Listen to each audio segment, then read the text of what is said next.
Jesus of the Scars. Now, there is a story behind, a very personal story behind this.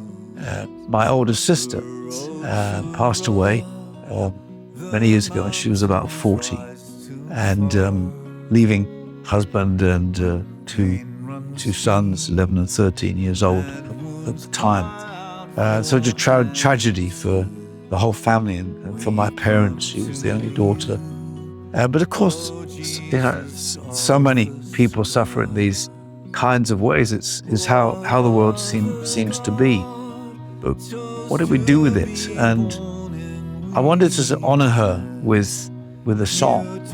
And the way in that I found was to try to explore what is the uniquely Christian hope in the face of these kind of tragedies. I was actually sitting with her old guitar on my lap, trying to find my way in, as songwriters do, to something which becomes a song. And I remembered a poem I'd read many years ago called Jesus of the Scars. I borrowed the title, and it was written by a First World War chaplain whose job was to receive soldiers, wounded, traumatized soldiers back from the trenches. And his job was to give them some sort of hope.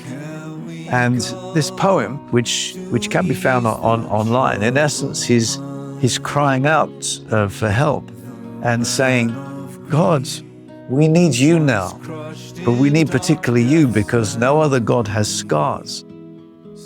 But you do, scars of the cross. And so you know something about scars. And I began to go down that trail of ideas.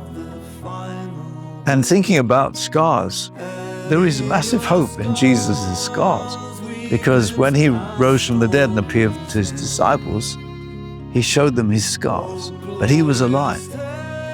And the scars now were healed, but they also spoke of his love and his sacrifice,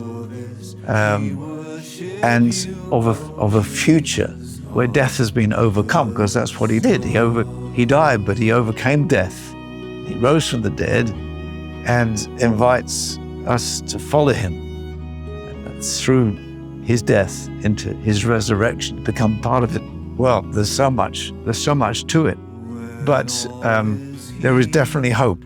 I tell you that the third verse was the hardest, I think, the most difficult. I wanted to sum up this uniquely Christian hope. So listen to the song, and I hope it touches your heart and perhaps your scars as well. And all things lost and broken are made new.